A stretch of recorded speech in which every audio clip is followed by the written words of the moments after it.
Assalamualaikum warahmatullahi wabarakatuh. Bagaimana kabar Anda semua hari ini? Sudah siap mengikuti perkuliahan hari ini? Tak ada air, lakukanlah tayamum. Pahala sholat insya Allah tetap diterima. Mari dengarkan materi meski secara umum agar terbentuk pemahaman sempurna. Perkuliahan hari ini membahas tentang hakikat perencanaan pembelajaran. Perencanaan pembelajaran merupakan kompetensi yang harus dikuasai oleh guru karena menentukan keberhasilan pembelajaran. Berikut akan kita pahami definisi dan urgensi perencanaan pembelajaran di sekolah.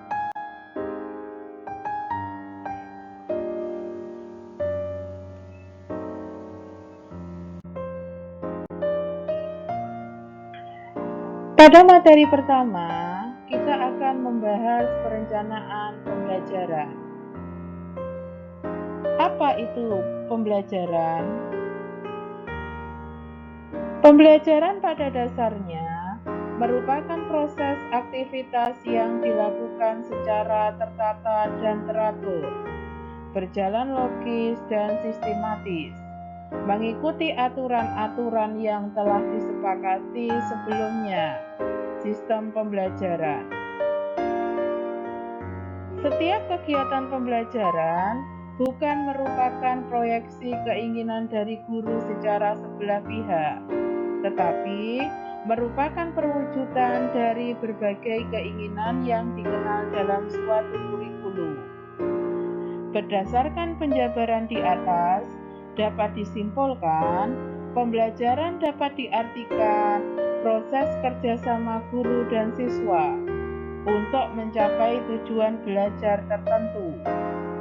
Sebagai proses kerjasama ini, guru dan siswa harus sama-sama memiliki kesadaran dan keterpahaman untuk mencapai tujuan dalam pembelajaran. Hal itu mutlak dibutuhkan, karena tidak mungkin pembelajaran akan terjadi jika guru dan siswa tidak punya pandangan yang sama. Misalkan, ketika guru asik menjelaskan materi pelajaran di depan kelas, sementara siswa asik dengan kegiatan sendiri di bangku mereka masing-masing. Akhirnya, yang terjadi, guru berpandangan yang penting materi sudah saya sampaikan, entah siswa paham atau tidak. Begitupun dari posisi siswa, yang penting saya sudah menerima pembelajaran. Jika hal ini dibiarkan, maka pembelajaran tidak akan terjadi secara optimal, sehingga target keberhasilan pembelajaran tidak akan tercapai.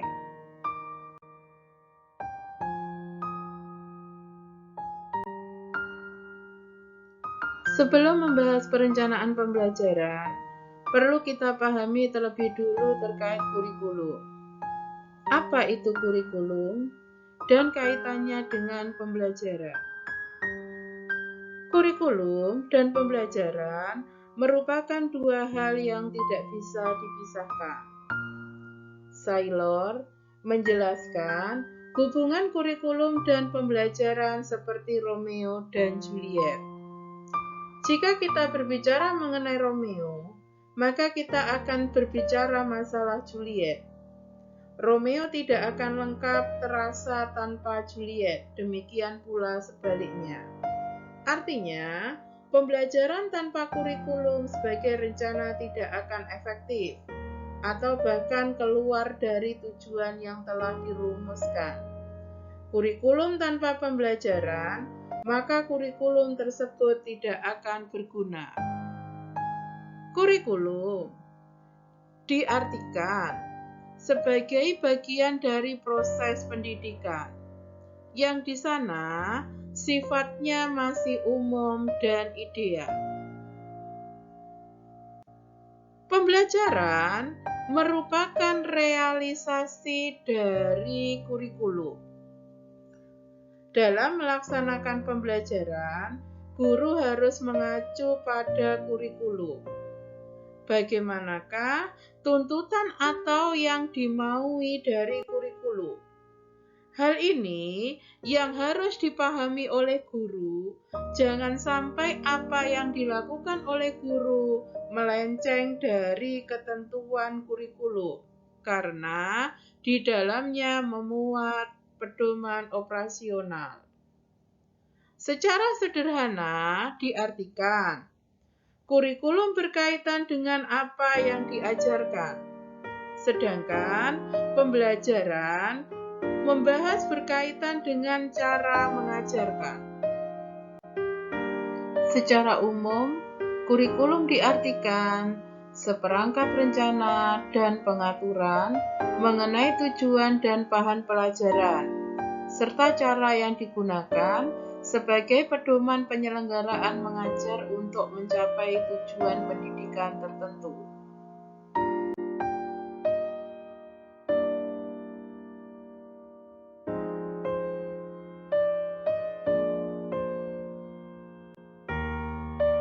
Kurikulum memuat dua hal pokok.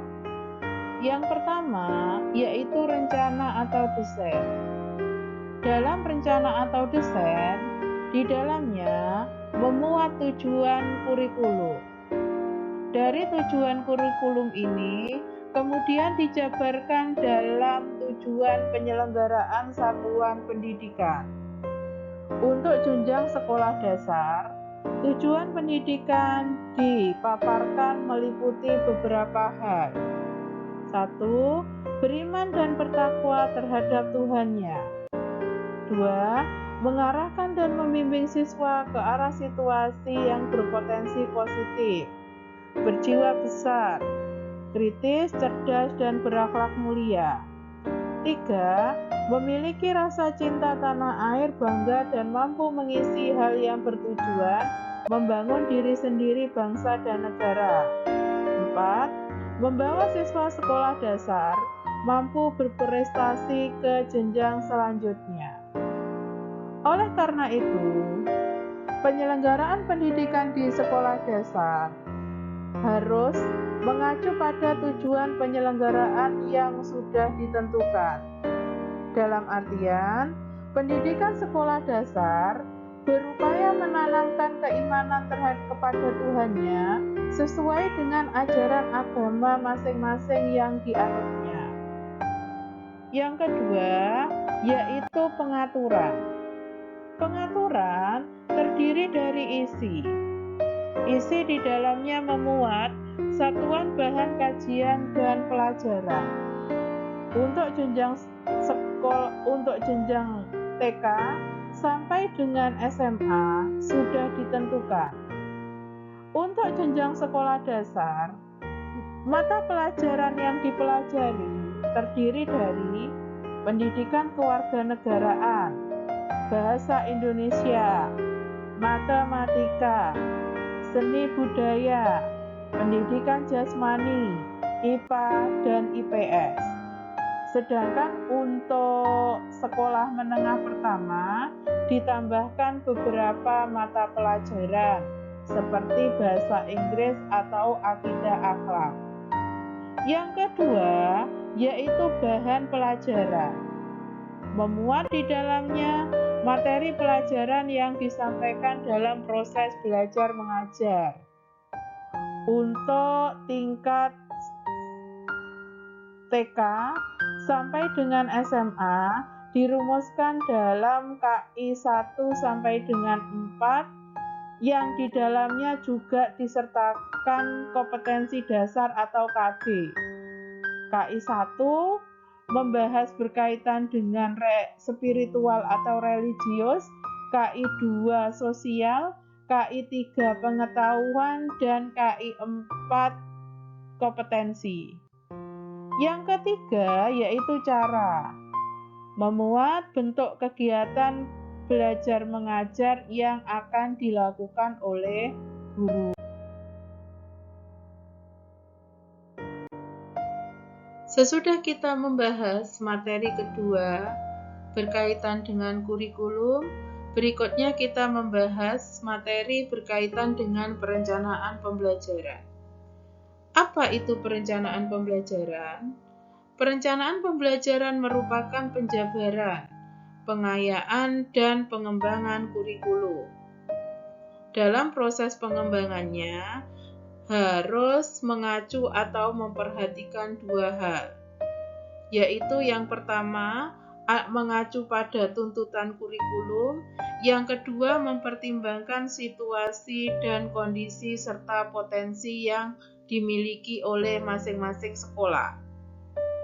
Hal itu akan berimplikasi pada model atau isi perencanaan pembelajaran yang dikembangkan oleh setiap guru disesuaikan dengan kondisi nyata yang dihadapi oleh setiap sekolah.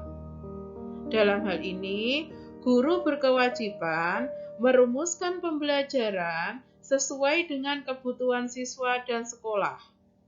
Karena peran guru adalah menentukan kegiatan pembelajaran yang akan dialami atau dilakukan oleh siswa, yang nantinya akan berimplikasi langsung terhadap kehidupan keseharian siswa. Perencanaan sebagai program pembelajaran. Keberhasilan dari suatu kegiatan sangat ditentukan oleh perencanaannya. Apabila perencanaan suatu kegiatan dirancang dengan baik, maka kegiatan akan lebih mudah dilaksanakan, terarah serta terkendali. Demikian pula halnya dalam proses belajar mengajar. Agar pelaksanaan pembelajaran terlaksana dengan baik, maka diperlukan perencanaan pembelajaran yang baik pula. Perencanaan pembelajaran berperan sebagai acuan bagi guru untuk melaksanakan kegiatan pembelajaran agar lebih terarah dan berjalan efektif dan efisien. Dengan perkataan lain, perencanaan pembelajaran berperan sebagai skenario proses pembelajaran. Perencanaan pembelajaran secara sederhana diartikan proses mengelola, mengatur, dan merumuskan unsur-unsur pembelajaran seperti merumuskan tujuan, materi atau isi, metode pembelajaran, dan evaluasi. Perencanaan sebagai program pembelajaran akan digambarkan langkah-langkahnya secara jelas berikut ini. Yang pertama, apa yang ingin dicapai dari kegiatan pembelajaran yang dilakukan? Hal ini erat kaitannya dengan tujuan diadakannya proses pembelajaran. Yang kedua, yaitu apa yang harus disampaikan pada kegiatan pembelajaran yang dilakukan. Hal ini berkaitan dengan materi atau isi dan kompetensi yang akan diterima oleh siswa. Yang ketiga, yaitu bagaimana atau dengan cara apa proses pembelajaran dilakukan agar sasaran pembelajaran dapat dicapai. Ini berkaitan erat dengan metode yang dipilih oleh guru untuk proses pembelajaran yang dilakukan di kelas. Yang keempat, yaitu bagaimana untuk mengetahui ketercapaian sasaran pembelajaran yang telah ditetapkan.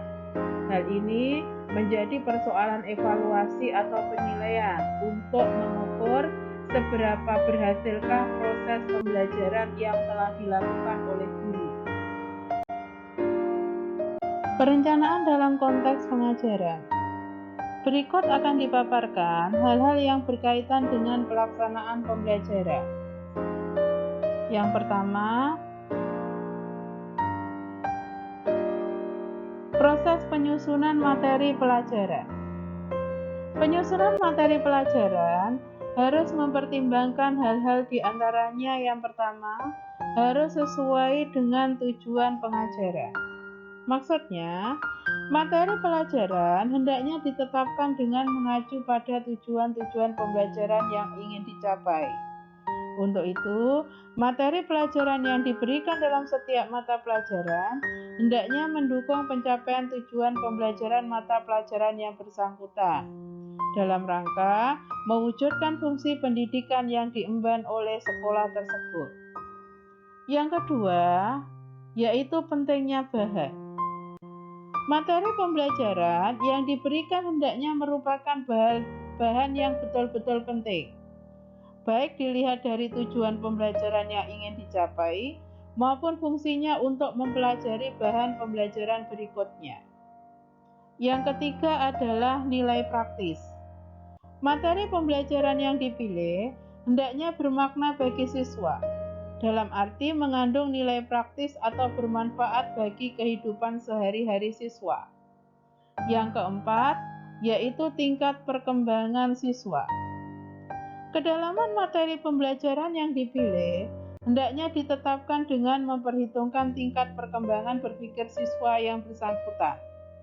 Yang kelima, tata urutan. Materi pembelajaran yang diberikan hendaknya ditata dalam urutan yang memudahkan dipelajarinya keseluruhan materi pembelajaran oleh peserta didik atau siswa. Misalnya dari sederhana sampai dengan kompleks, dari rendah sampai dengan tinggi. Yang kedua, penggunaan media pengajaran. Pemilihan media pembelajaran hendaknya mempertimbangkan hal-hal diantaranya: 1. Sesuai dengan tujuan yang ingin dicapai.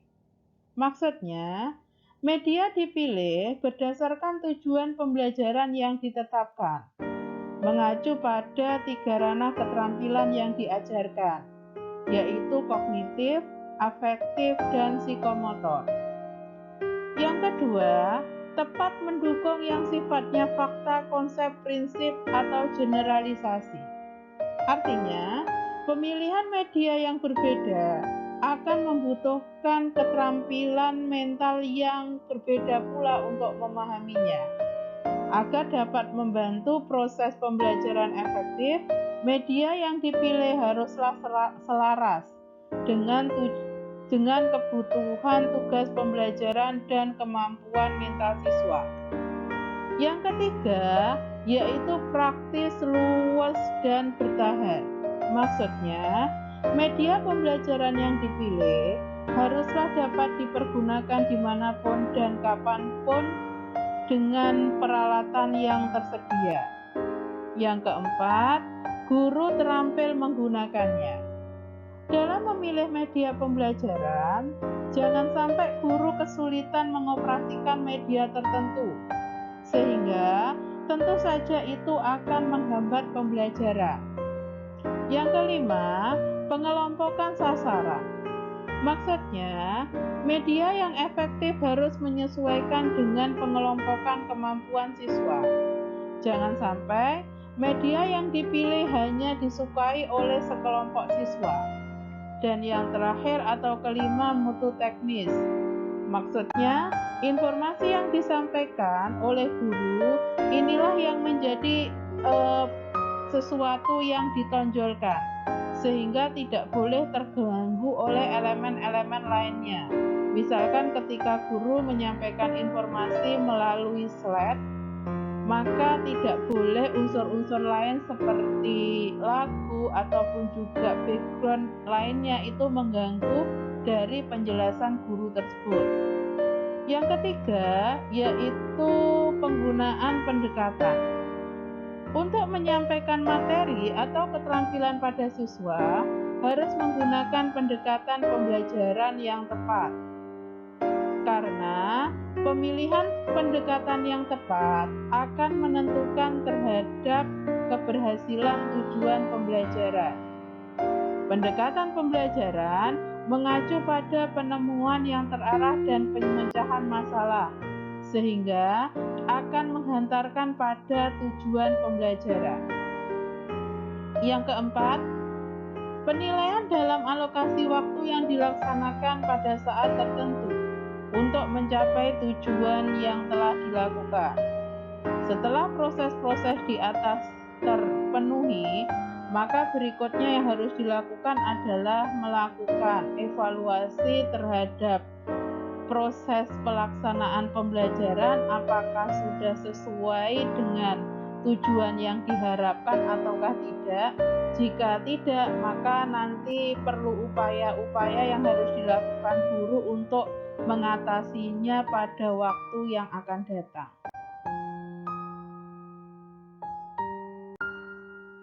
Secara keseluruhan, perencanaan pembelajaran meliputi dua hal, yaitu sebagai program pembelajaran terdiri dari tujuan, materi atau isi, metode, dan evaluasi. Sedangkan dalam konteks pengajaran terdiri dari penyusunan materi pelajaran, penyusunan media pelajaran, penyusunan pendekatan, dan yang terakhir adalah proses penilaian. Materi keempat, prinsip perencanaan pembelajaran. Perencanaan pembelajaran memuat 8 prinsip. Yang pertama ilmiah, yaitu keseluruhan materi yang dikembangkan atau dirancang oleh guru, termasuk kegiatan yang menjadi muatan dalam silabus dan rencana pelaksanaan pembelajaran harus benar dan dapat dipertanggungjawabkan secara keilmuan. Prinsip perencanaan pembelajaran yang kedua yaitu relevan. Maksudnya, unsur perencanaan baik untuk perencanaan jenis silabus maupun perencanaan untuk rencana pelaksanaan pembelajaran antara unsur yang satu dengan unsur yang lainnya harus saling terkait, mempengaruhi, menentukan dan satu kesatuan yang utuh untuk mencapai tujuan ataupun kompetensi. Dalam hal ini misalkan kompetensi dasar akan menentukan terhadap indikator. Indikator akan mempengaruhi terhadap jenis penilaian yang akan dipilih oleh guru. Prinsip perencanaan pembelajaran yang ketiga yaitu sistematis. Sistematis yang dimaksud dalam menyampaikan materi, guru harus memperhatikan tata urutan penyampaian materi. Berdasarkan dari mudah tidaknya materi tersebut, tahapan-tahapan penguasaan siswa. Misalkan, siswa tidak akan mampu memahami teks deskripsi jika sebelumnya siswa belum bisa membedakan ciri-ciri teks deskripsi. Prinsip perencanaan pembelajaran yang keempat yaitu konsisten. Maksudnya, adanya hubungan yang konsisten antara kompetensi dasar, indikator, materi pokok, pengalaman belajar, sumber belajar, dan sistem penilaian.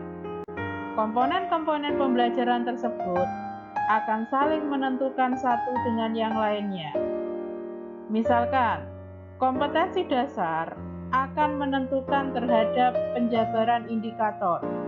Indikator akan mempengaruhi terhadap materi pokok dan pengalaman belajar. Begitupun juga dengan sumber belajar dan sistem penilaian. Sehingga, guru harus memperhatikan keterkaitan komponen-komponen pembelajaran tersebut secara seksama.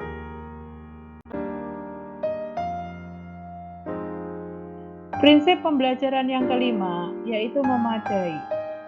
Memadai yang dimaksud adalah bahwa cakupan indikator, materi pokok, pengalaman belajar, dan sistem penilaian cukup untuk menunjang pencapaian kompetensi dasar. Prinsip perencanaan pembelajaran yang keenam, aktual dan kontekstual. Penyampaian pembelajaran oleh guru harus memperhatikan perkembangan ilmu dan studi mutakhir dalam kehidupan nyata dan peristiwa yang terjadi. Konten ataupun muatan pembelajaran harus dapat menyesuaikan dengan perkembangan zaman.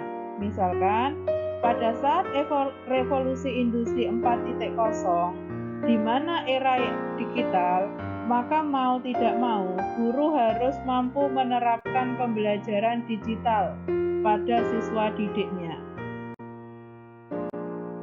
Perencanaan pembelajaran yang ketujuh yaitu fleksibel. Maksudnya, dalam menerapkan pembelajaran, guru harus dapat mengakomodasi keragaman peserta didik, pendidik, serta dinamika perubahan yang terjadi di sekolah dan tuntutan masyarakat.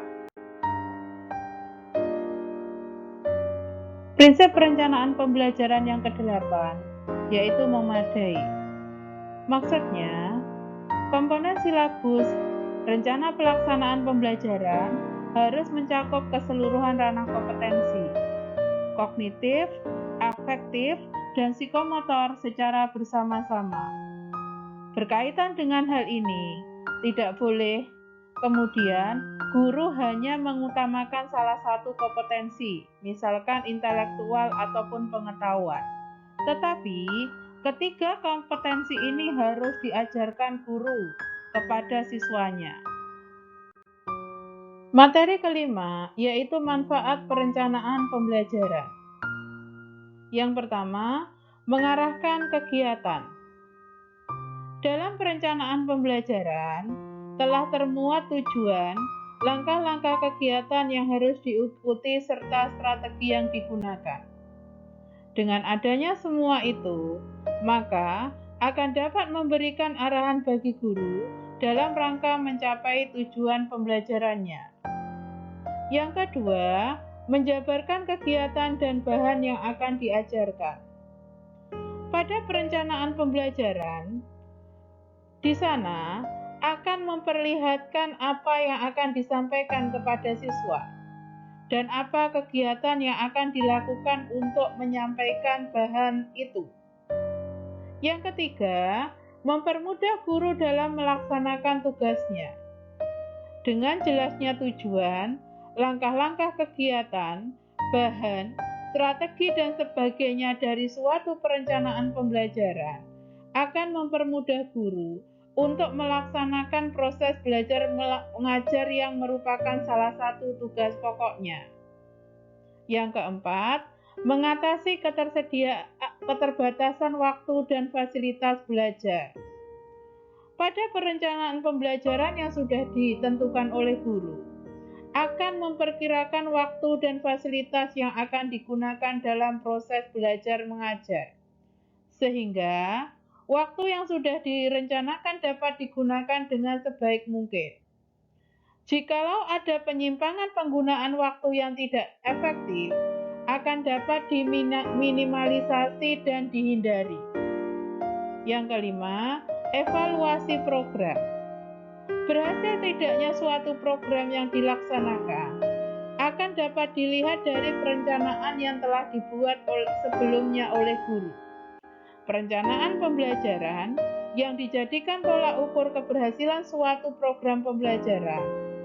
Tanpa adanya program perencanaan, maka akan sulit diukur apakah program tersebut berhasil atau tidak, karena nantinya akan dijadikan sebagai bahan perbandingannya tidak ada. Yang terakhir, yaitu revisi program.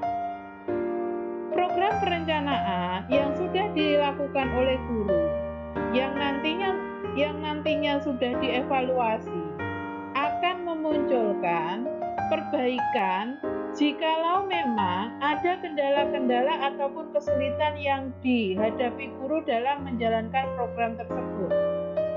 Sehingga nantinya ada perbaikan untuk masa yang akan datang. Fungsi perencanaan pembelajaran. Fungsi yang pertama yaitu fungsi kreatif. Pembelajaran dengan menggunakan perencanaan yang matang akan dapat memberikan umpan balik yang dapat menggambarkan berbagai kelemahan yang terjadi, sehingga nantinya akan dapat memberikan umpan balik terhadap kelemahan tersebut sehingga nanti sebagai bahan perbaikan ke depannya. Yang kedua, fungsi inovatif. Suatu inovasi hanya akan muncul jika guru memahami adanya kesenjangan antara harapan dan kenyataan. Proses pembelajaran yang sistematis dapat direncanakan dan terprogram secara utuh. Oleh karena itu, perencanaan pembelajaran akan memiliki fungsi inovasi ketika sudah direncanakan sebelumnya dengan sebaik-baiknya. Yang ketiga, yaitu fungsi selektif. Melalui perencanaan pembelajaran, guru akan dapat menyeleksi strategi manakah yang dianggap lebih efektif dan efisien untuk dikembangkan dan juga digunakan dalam kegiatan pembelajaran. Yang keempat, fungsi komunikatif. Suatu perencanaan yang memadai harus dapat menjelaskan kepada setiap orang yang terlibat, guru, siswa, kepala sekolah maupun pihak eksternal, yang memuat tujuan hasil yang ingin dicapai rangkaian dan kegiatan yang akan dilakukan. Oleh karena itu, perencanaan pembelajaran harus dapat dikomunikasikan guru kepada pihak-pihak yang berkepentingan. Fungsi perencanaan pembelajaran berikutnya yaitu fungsi prediktif. Perencanaan yang disusun secara akurat dan benar akan dapat menggambarkan apa yang akan terjadi setelah perlakuan atau treatment sesuai dengan program yang disusun. Dengan demikian, fungsi prediktif dapat menggambarkan hasil yang akan diperoleh guru dalam proses kegiatan pembelajaran yang akan dilakukan. Yang keenam yaitu fungsi akurasi. Guru dapat menghitung jumlah jam pelajaran efektif dengan materi yang akan diajarkan secara tepat. Dengan adanya ini, akan dapat meminimalisasi kekurangan waktu sebagai akibat banyaknya materi yang akan diajarkan. Yang ketujuh, fungsi pencapaian tujuan.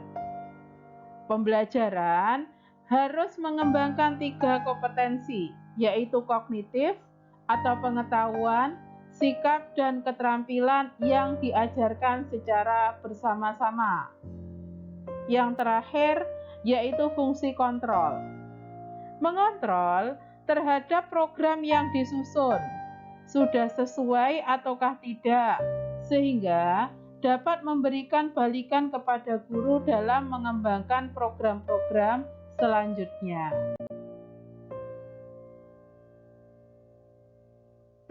Materi ke-6 yaitu kriteria penyusunan perencanaan. Yang pertama adalah signifikansi. Signifikansi yang dimaksud adalah materi pelajaran yang dikembangkan oleh guru harus sesuai dengan kebutuhan siswa. Yang kedua, yaitu relevan. Relevan yang dimaksudkan adalah apa yang diajarkan oleh guru hendaknya memiliki kesesuaian baik internal maupun eksternal. Yang ketiga, yaitu kepastian. Dalam hal ini, memuat pedoman dalam penyelenggaraan pembelajaran. Yang kelima, yaitu adaptabilitas. Maksudnya, apa yang diajarkan harus dapat diimplementasikan dalam berbagai keadaan dan kondisi. Yang kelima, yaitu kesederhanaan.